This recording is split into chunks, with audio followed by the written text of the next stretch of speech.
Assalamualaikum warahmatullahi wabarakatuh. Kami perwakilan dari kelas 10 AP3. Izinkan saya memperkenalkan diri. Nama saya Muhammad Fadol Ibnu Syarif, dan di samping saya ada saya Aditya Nugroho. Kami akan mempresentasikan tentang Kerajaan Banten, dimulai dari sejarah berdirinya Kerajaan Banten, yang kedua masa kejayaan Kerajaan Banten, dan yang terakhir kemunduran Kerajaan Banten. Sejarah berdirinya Kerajaan Banten. Sebelum periode Islam, Banten adalah kota penting yang masih dalam kekuasaan Kerajaan Sunda. Pada tahun 1525 sampai 1526, Sunan Gunung Jati berhasil menguasai Banten dengan bantuan pasukan Cirebon dan Demak. Sultan Gunung Jati kemudian mendirikan Kesultanan Banten sebagai kadipaten di bawah Kesultanan Cirebon. Namun, Sunan Gunung Jati tidak pernah bertindak sebagai raja dan mengangkat putranya, Sultan Maulana Hasanuddin, sebagai raja pertama Kesultanan Banten pada tahun 1552. Sultan Maulana Hasanuddin memperluas wilayah kekuasaannya hingga ke Lampung dan Palembang. Ia juga membangun ibu kota baru di Surosoan dan memperkuat angkatan lautnya untuk mengendalikan perdagangan di Selat Sunda. Masa kejayaan Kerajaan Banten. Masa kejayaan Kerajaan Banten berlangsung pada masa pemerintahan Sultan Ageng Tirtayasa 1651 sampai 1683. Sultan Ageng Tirtayasa adalah seorang pemimpin yang visioner, cakap, dan berani. Ia berhasil memajukan kekuatan politik dan angkatan perang Banten untuk melawan VOC yang ingin menguasai perdagangan rempah-rempah di Nusantara. Ia juga membangun benteng-benteng pertahanan di sepanjang pantai Banten dan memperbaiki infrastruktur kota.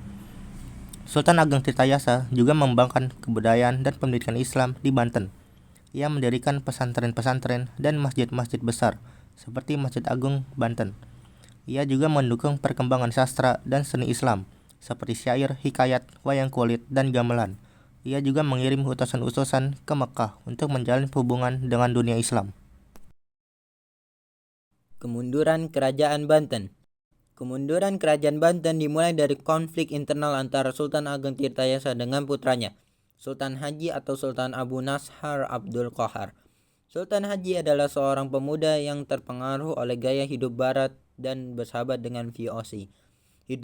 Ia tidak setuju dengan kebijakan ayahnya yang anti Belanda dan ingin berdamai dengan VOC.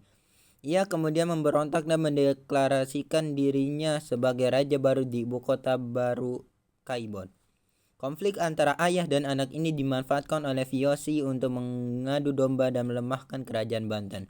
VOC mendukung Sultan Haji dengan memberikan bantuan senjata dan pasukan. Akhirnya, pada tahun 1683, Sultan Ageng Tirtayasa dikalahkan dan ditangkap oleh VOC yang meninggal dalam tahanan pada tahun 1692.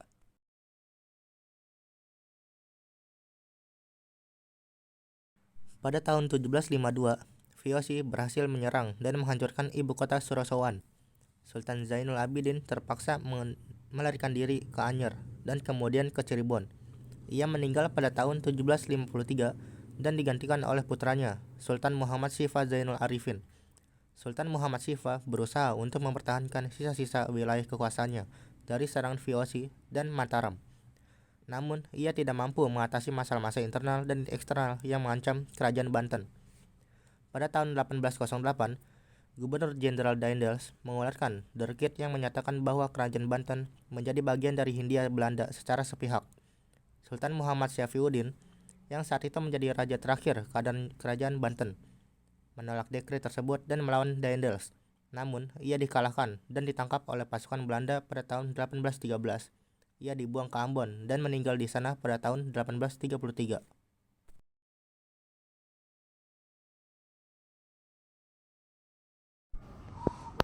sekian presentasi Kerajaan Banten dari kami. Kurang lebihnya mohon maaf. Wassalamualaikum warahmatullahi wabarakatuh.